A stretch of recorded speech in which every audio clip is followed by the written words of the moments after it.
Halo kawan maritim, semoga semua dalam keadaan sehat dan penuh semangat. Senang sekali nih kita bisa berjumpa lagi di tayangan Kabar Maritim Museum Maritim Indonesia. Terima kasih kepada semua yang masih setia menonton tayangan-tayangan kami di channel YouTube Museum Maritim Indonesia. Dan juga jangan lupa klik tombol subscribe dan aktifkan loncengnya supaya tidak ketinggalan cerita seru dunia maritim kita.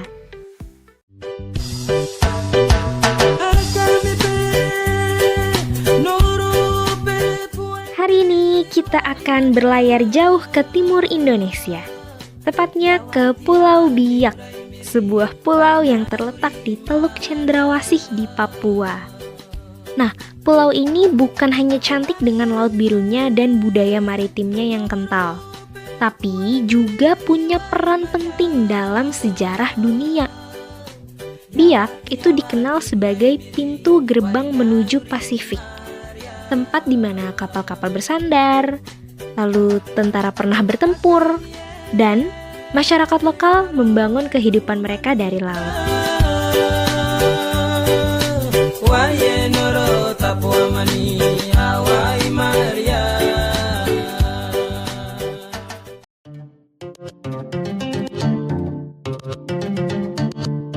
Sejak dulu, laut adalah pusat kehidupan masyarakat Biak.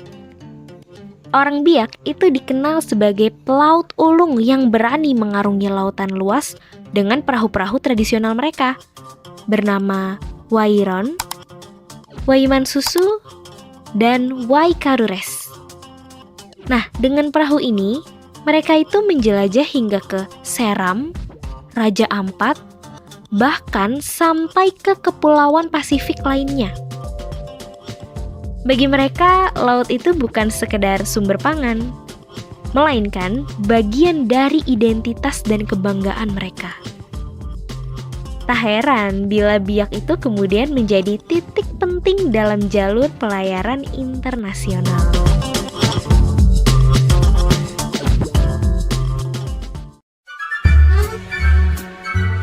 Jejak sejarah Biak sendiri tercatat sejak abad ke-16, ketika Jorge Ximenezes, seorang pelaut Portugis, singgah di pulau ini pada tahun 1526.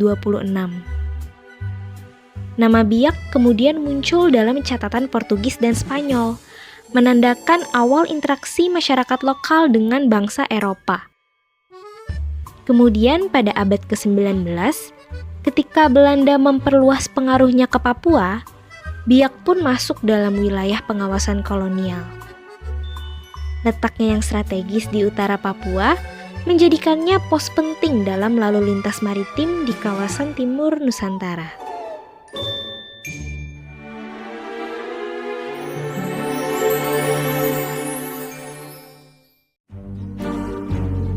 Namun, Biak benar-benar mencuri perhatian dunia pada masa Perang Dunia Kedua. Jepang yang saat itu menguasai sebagian besar Pasifik membangun pangkalan militer di Biak karena lokasinya sangat strategis untuk mengendalikan jalur pelayaran. Pada Mei sampai Juni 1944, terjadi pertempuran sengit yang dikenal sebagai Pertempuran Biak antara pasukan Jepang dan sekutu yang dipimpin Amerika Serikat. Setelah pertempuran yang menelan banyak korban, Biak akhirnya jatuh ke tangan sekutu. Dari situ, Biak dijadikan pangkalan udara dan laut yang sangat penting, lengkap dengan dermaga modern, gudang logistik, hingga lapangan terbang.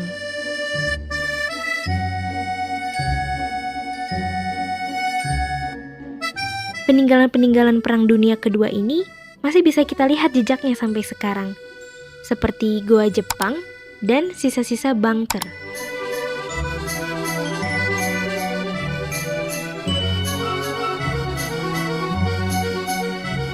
Setelah perang berakhir dan Papua bergabung dengan Indonesia pada 1960-an, infrastruktur yang ditinggalkan sekutu menjadi modal awal pembangunan. Dermaga dan fasilitas laut yang ada kemudian dikembangkan menjadi Pelabuhan Biak yang terus berkembang menjadi salah satu simpul utama transportasi laut di wilayah Papua. Pelabuhan ini berperan penting dalam distribusi barang, logistik, dan penumpang. Tidak hanya untuk masyarakat Biak, tapi juga untuk kawasan Papua Utara secara keseluruhan.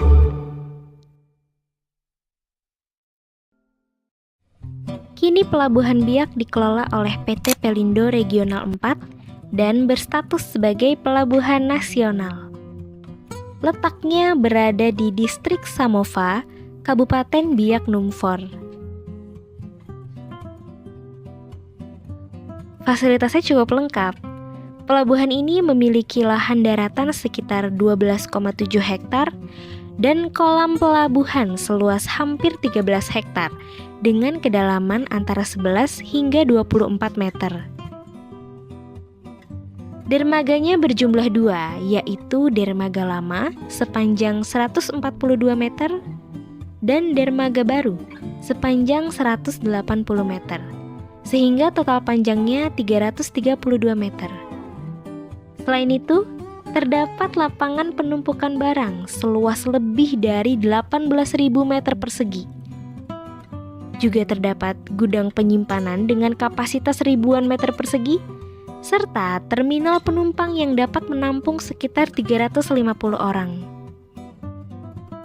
Untuk mendukung kegiatan bongkar muat, tersedia berbagai peralatan seperti krain darat, top loader, hingga forklift dengan kapasitas berbeda. Alur pelayaran menuju pelabuhan ini pun cukup besar, dengan panjang sekitar 2,6 km, lebar 280 meter, dan kedalaman hingga 35 meter sehingga mampu dilalui kapal-kapal berukuran besar. Aktivitas utama di Pelabuhan Biak ini sangat beragam. Dari sisi logistik, pelabuhan ini melayani bongkar muat barang kebutuhan pokok, bahan bangunan, bahan bakar, hingga alat berat. Biak juga dikenal sebagai salah satu pusat perikanan penting di Papua. Banyak hasil laut, terutama tuna, cakalang, dan marlin, yang diekspor dari pelabuhan ini ke berbagai daerah, bahkan mancanegara.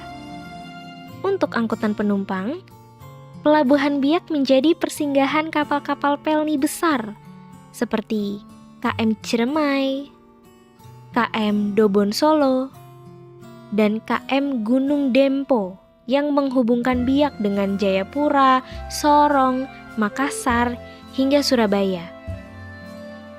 Sesekali kapal pesiar internasional juga bersandar di sini, membawa wisatawan mancanegara yang ingin menikmati pesona Biak.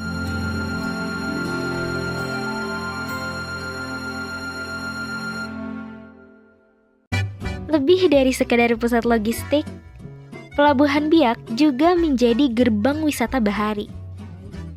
Dari sini, wisatawan bisa menjangkau berbagai destinasi unggulan, seperti Pantai Bosnik yang terkenal dengan pasir putihnya.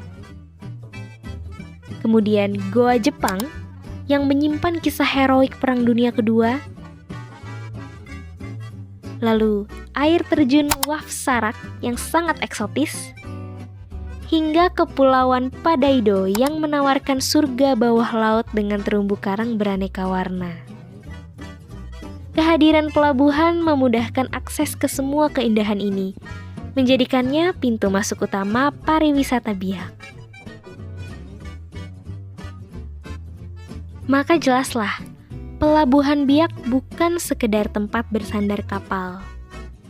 Ia adalah saksi perjalanan panjang, mulai dari jejak pelaut tradisional, masa kolonial, pertempuran dunia, hingga pembangunan modern. Pelabuhan ini menjadi jantung ekonomi, penghubung budaya, pintu gerbang wisata, dan yang paling penting, simbol masa depan Indonesia di Samudra Pasifik.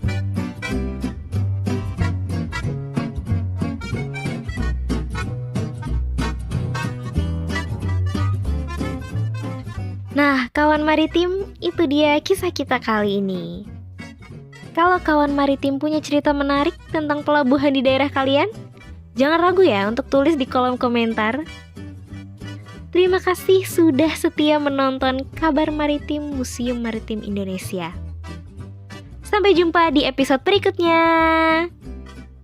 Aku, kamu, cinta maritim, kawan maritim.